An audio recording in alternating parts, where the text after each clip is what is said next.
Bom, bom dia a todos. Tem alguns alunos, ex-alunos meus aqui que estou reconhecendo. Bom, tem também isso, né? Meu nome é Patrícia Lustosa de Souza. Eu vou falar aqui sobre as atividades do LabSem, que é o Laboratório de Semicondutores, do Programa de Engenharia Elétrica. E nesse laboratório tem também o professor Guilherme Torelli, um jovem que é cheio de energia, que foi contratado recentemente. Bom, no LabSem, a gente faz pesquisa em dispositivos eletrônicos e optoeletrônicos, fica aqui, né? Eletrônicos e optoeletrônicos, baseados em materiais semicondutores da família 3,5, ou seja, fosfetos, arsenetos de galho, fosfetos de índio, etc. A gente trabalha desde produzir o material, a gente deposita o material, camada atômica, processa esse material para fazer um determinado dispositivo. Então, a gente faz toda essa linha. E a gente acaba estudando um pouco do material também, obviamente, mas sempre com o objetivo de utilizar um determinado dispositivo. E já no laboratório, a gente já conseguiu diversos dispositivos assim com valores recordes e diferentes figuras de mérito. Aqui. Bom, aqui é uma foto da equipe ali em frente do laboratório. Um pouco propaganda enganosa, que é um pouco antiga essa foto, as pessoas estão com uma cara muito jovem, né? Aqui, inclusive, está o Guilherme Torelli, que foi aluno do laboratório, que agora é esse novo professor. Bom, a gente tem parceria com diversas instituições aqui no Rio de Janeiro, FRJ, UERJ, IME, Metro, outras instituições no Brasil, e também fora, na Áustria, na Alemanha, na França. Inclusive, alguns desses alunos de pós-graduação lá fizeram uma bolsa sanduíche nessas instituições que estão elencadas aqui.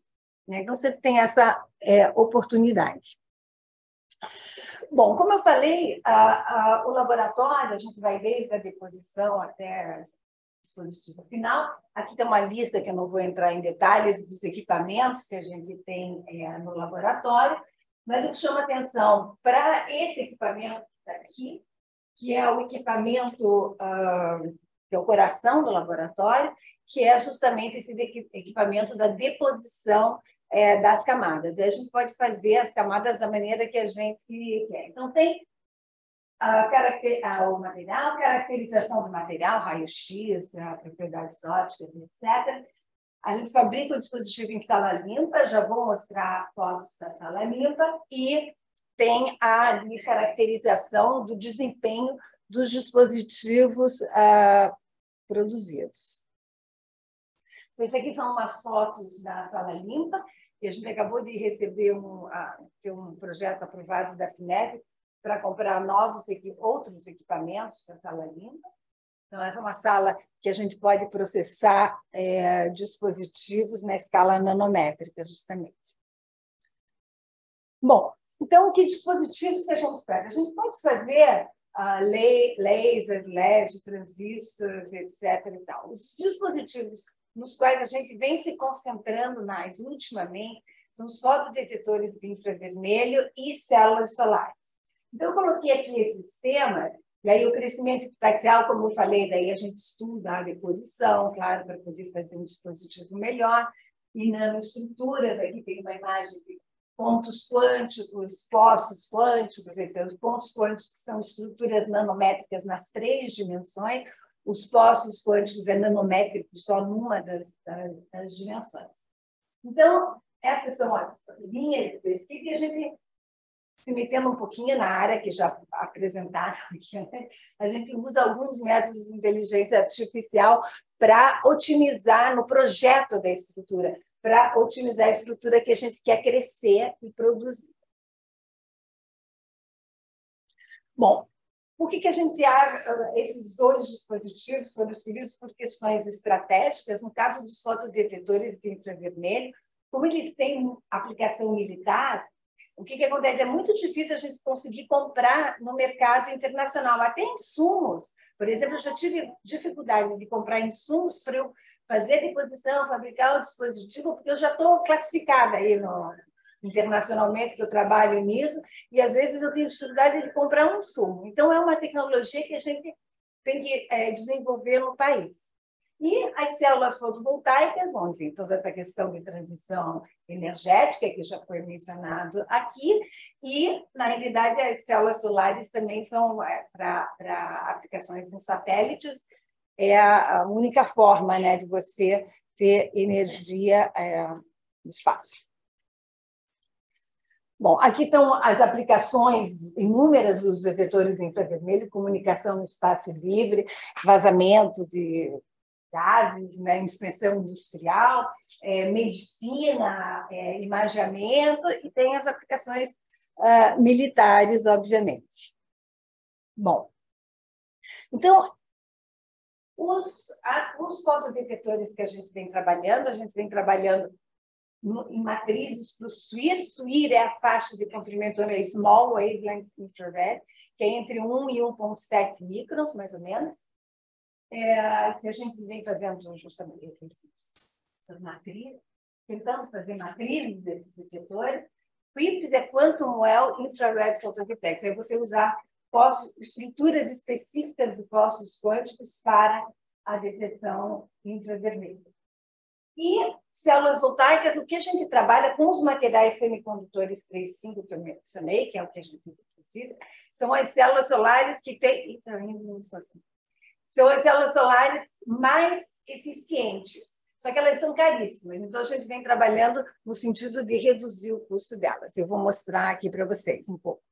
Então, esses fotodiodos do SWIR, a ideia, a gente já fez um detetor, está otimizando só a camada antirrefletora, mas a gente está querendo fazer matriz, porque para você fazer uma imagem, você precisa de uma matriz de pixels. Né? Cada detetor vai ser um pixel. Então, a gente está trabalhando justamente nessa frente. E aqui são as estruturas, enfim, com essas diferentes camadas, esses diferentes semicondutores assim, que a gente projeta o dispositivo, daí deposita, e a gente vem trabalhando justamente nessa camada antirrefletora para diminuir a perda que se tem de reflexão. Então, a estrutura que a gente está desenvolvendo baixa a reflexão de 30% para alguns a faixa percentual de 1, 2%. Tá bem? No caso... agora não foi. Aqui. No caso das estruturas de postos quânticos, a gente vem trabalhando mais na faixa... aqui está escrito, né? Medium, long e very long wavelengths in the infrared. Então, essas faixas, mas que a gente vem trabalhando mais para detecção de gases tóxicos com essa estrutura. E uma coisa que foi um trabalho inédito que a gente fez, muito legal, que é o seguinte: a gente faz uma estrutura que é uma super rede, ou seja, você vai alternando dois materiais, você alterna eles, uma estrutura periódica, só que a gente coloca no meio um defeito. Um defeito quer dizer que uma dessas camadas vai ter uma espessura diferente. Então, como aqui, por exemplo. E com isso a gente conseguiu detectar numa faixa que é entre 1,7 e 2,5, que é uma faixa proibida, que é muito difícil você fazer detecção, e é a melhor para fazer monitoramento ambiental. Então, a gente foi os primeiros a conseguir justamente fazer esse tipo de detetor. E aí, fazendo essas camadas periódicas, só que assimétricas, ou seja, a gente coloca, em vez de colocar o defeito no meio, não põe no meio. Eu fico com uma estrutura assimétrica. Uma estrutura dessa a gente conseguiu ter detecção à temperatura ambiente. Porque esse é o santo grau da detecção infravermelha. Porque a detecção infravermelha, os detectores são todos refrigerados. Eles têm que ser refrigerados. Então, para você atingir detecção à temperatura ambiente, isso facilitaria, né, milhões de aplicações. Isso também é uma coisa que a gente conseguiu pela primeira vez. E também aí, brincando, a gente começou a fazer, vamos fazer, então, duas estruturas periódicas diferentes. Né? Então, aqui tem uma periodicidade, aqui outra periodicidade, e o defeito aqui no meio. E, com isso, a gente consegue detectar dois comprimentos de onda simultaneamente. Então, por exemplo, aqui, só para ilustrar, dependendo do comprimento de onda, ou seja, da energia, se for uma corrente positiva que está gerando, significa que eu tenho determinado comprimento de onda. Se for negativa, outro. Então, você pode, por exemplo, numa mistura de gases, discernir diferentes gases, que cada um vai absorver essa radiação num comprimento de onda distinto. Tá? Bom, e aí, para isso, para você decidir nessas estruturas qual vai ser a espessura, quantos postos eu vou colocar, quantas camadas eu vou colocar, onde que eu vou colocar o defeito, e tudo isso, a gente está usando justamente métodos de inteligência artificial. Essa não é a minha área, né? O pessoal aí que falou antes, né, que domina essa área, mas a gente tem usado alguns métodos. Então, a gente primeiro otimiza e faz o projeto, uma estrutura meio na mão, assim, mais ou menos na mão.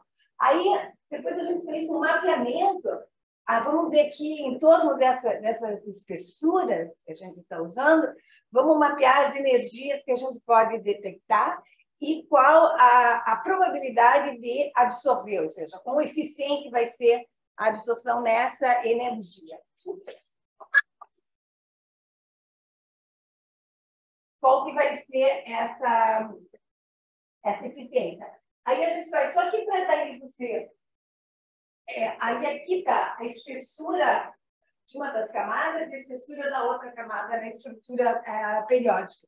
Só que para você otimizar cada um desses pontos, levaria uma eternidade. Aí a gente usa justamente algoritmos genéticos para achar qual que seria a melhor estrutura mesmo.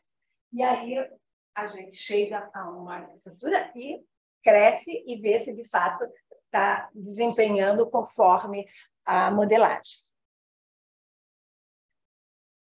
Também a gente já desenvolveu equipamentos usando essa detecção infravermelha, inclusive, são 2 equipamentos que a gente desenvolveu. Esse aqui foi o projeto de iniciação científica do Guilherme, justamente, que ganhou o prêmio Inovação aqui na PUC. Esse um equipamento para detectar CO2, usando justamente esses detetores. E na parte de células fotovoltaicas, como eu falei, a gente trabalha com células de elevada eficiência. Então, o que acontece? O mercado, como vocês sabem, seria 90%, um percentual bastante elevado, são células de silício, né? O teto das casas, etc. É silício. Aqui nessa curva em cinza é o espectro solar e em vermelho é quanto você aproveita desse espectro solar com uma célula de silício. Então, você tem bastante perda. E se vocês olharem nesse gráfico, aqui está a eficiência da célula de silício e essa linha tracejada aqui é o limite teórico. Ou seja, as células de silício já tem muito mais o que você possa melhorar. Então, a ideia para você aproveitar melhor o espectro solar é você usar várias junções, na realidade, várias células acopladas entre si, e essas células acopladas entre si eu consigo aproveitar, como está mostrado nesse gráfico aqui, eu consigo aproveitar melhor o espectro solar. Tá? Então, e a pesquisa nessa área são as células usadas, são caras. Tá? Então, essas são usadas em satélites, né? Porque no satélite você não está muito preocupado com quanto vai custar a célula solar. Então, aqui é 3 junções e aqui está o limite teórico. Então, a ideia é aproveitar essas células de elevada eficiência para outras aplicações terrestres, mas para isso você tem que baixar o custo, porque elas são muito caras. 80% do valor das células é o substrato sobre o qual as camadas são depositadas. Então, se você puder fazer um substrato mais barato, você vai ter uma redução considerável. Então, uma das alternativas é você fazer sobre substrato de silício.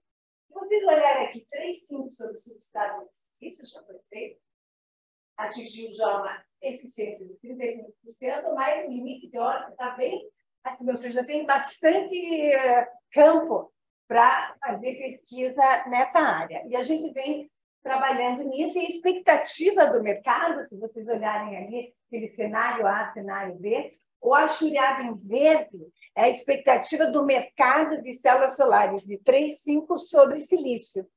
O cenário A é se só for melhorando um pouquinho, assim, sabe? Pequenos avanços. E o cenário B é se tiver um breakthrough qualquer. Então, se tiver um breakthrough qualquer, em 2050, espera-se que 70% do mercado seja justamente desse tipo de célula.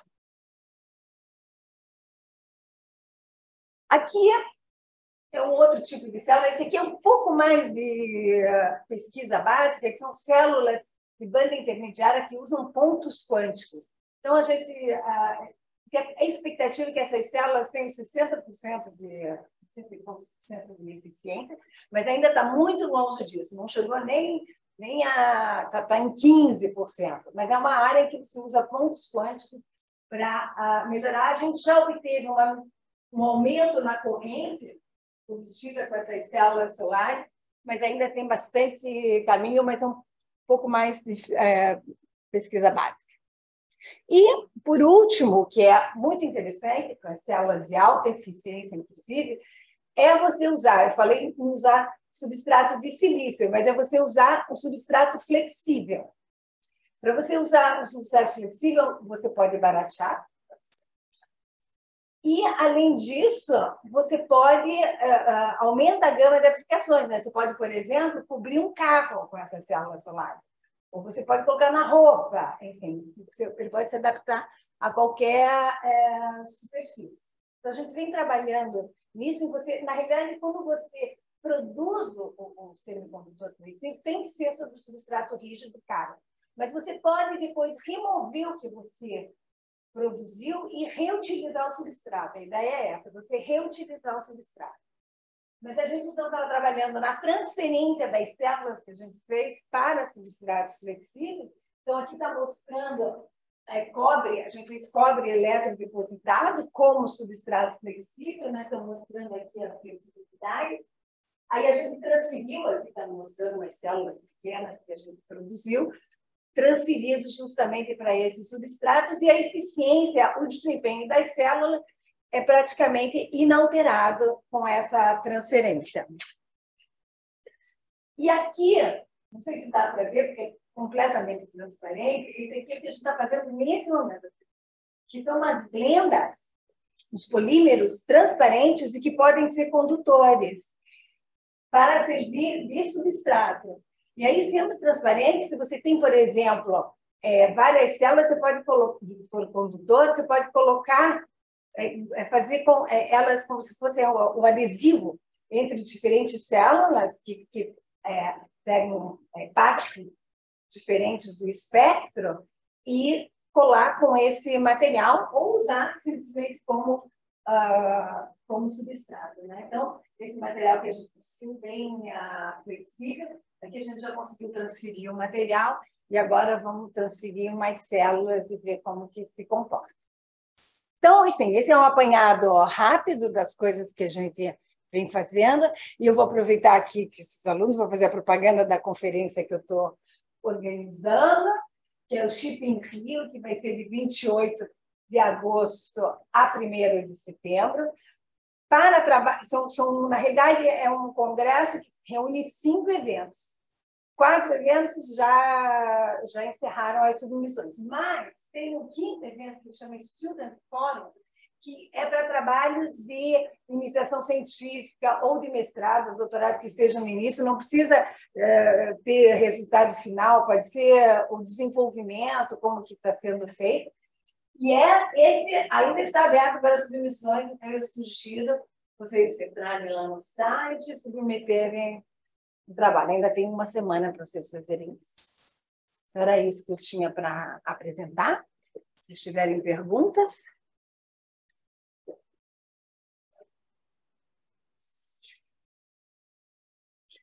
Shipping Rio 2023. E vocês estão convidados a visitar o laboratório, quem quiser, quando quiser, é só bater lá no final para quem não conhece, lá no final do campus. O 3º prédio depois do RDC. Tá bom?